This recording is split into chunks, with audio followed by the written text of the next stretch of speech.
जंगल हमेशा खामोश नहीं होते। कुछ जंगल सुनते हैं, देखते हैं और इंतजार करते हैं। ये कहानी है चार दोस्तों की जो सिर्फ एक रात एडवेंचर के लिए जंगल गए थे, लेकिन उस रात जंगल ने उन्हें जाने नहीं दिया। चार दोस्त अंकित, राहुल, सागर और विवेक। अंकित सबसे एक्साइटेड, रिस्क लेने वाला। Rahul practical, leader type. Sagar मजाकिया, टेंशन को हल्का करने वाला। विवेक शांत लेकिन अंदर से डरा हुआ। भाई ये वीकेंड यादगार बनेगा। इस बार कोई नॉर्मल जगह नहीं, एकदम अनएक्सप्लोर्ड जंगल। अनएक्सप्लोर्ड जंगलों के पीछे वजह होती है। मतलब? क्योंकि कुछ जगह खुद को छुपा कर रखती हैं। जंगल का रास्ता शुरू होता है।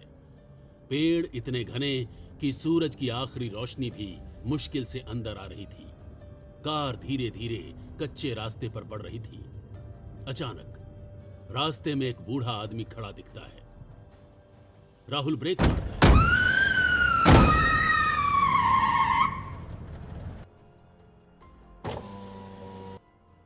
रात होने से पहले लौट जाओ। क्यों बाबा, भूत है क्या? बूढ़ा सीधा उसकी आंखों में देखता है। भूत नहीं, गिनती है। विवेक चौंकता है। गिनती? हर साल 13।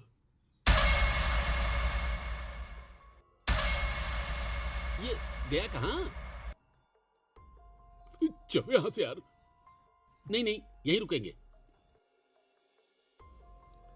वे एक खुली जगह पर टेंट लगाते हैं।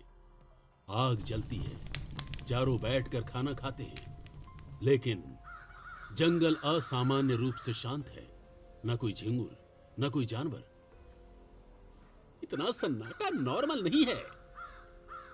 जब जंगल चुप होता है तो समझो वो देख रहा होता है।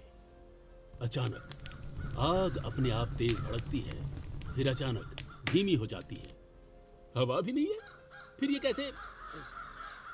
कोई जवाब नहीं। रात गहरी हो चुकी है। सब अपने अपने टेंट में चले जाते हैं। अंकित को नींद नहीं आ रही। वो बाहर निकलता है और फ्रीज हो जाता है। सामने एक और टेंट है, पुराना फटा हुआ, जिस पर मिट्टी जमी हुई है। ये हमने नहीं लगाया। वो धीरे धीरे आगे बढ़ता है। अंदर से आवाज आती है, मत खोलो। अंकित के हाथ कांपते हैं, लेकिन क्यूरियोसिटी डर पर भारी पड़ती है। वो टेंट खोलता है। अंदर एक स्लीपिंग बैग, पूरा खून से भीगा हुआ। और अचानक उस बैग के अंदर कुछ हिलता है। अंकित पीछे हटता है। तभी उसके कान के पास एक ठंडी सांस महसूस होती है। अब गिनती पूरी होगी। सुबह अंकित गायब है। उसका टेंट अंदर से फटा हुआ है। जमीन पर घसीटने के निशान हैं। ये कोई जानवर नहीं कर सकता। वे निशानों को फॉलो करते हैं और एक पेड़ के पास पहुंचते हैं। पेड़ पर खून से लिखा है 12। ये 12 क्या है? शायद वो गिनती। उन्हें एक पुरानी जली हुई डायरी मिलती है, जिसमें लिखा है, ये जंगल हर साल 13 जाने लेता है और जो आखिरी होता है वही अगला रखवाला बन जाता है। मतलब ये साइकिल कभी खत्म नहीं होता और हम उसी साइकिल में फंस गए हैं। रात। सागर को अंकित की आवाज सुनाई देती है।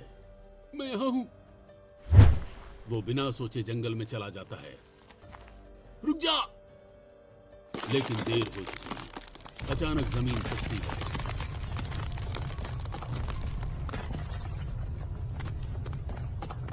सागर नीचे खींच लिया जाता है।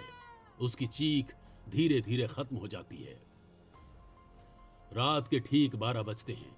राहुल भाग रहा है। उसकी सांसें तेज, दिल जोर जोर से धड़क रहा है। पीछे से विवेक धीरे धीरे चल रहा है, लेकिन उसकी चाल इंसानों जैसी नहीं। जैसे जमीन उसे खुद आगे ढकेल रही हो।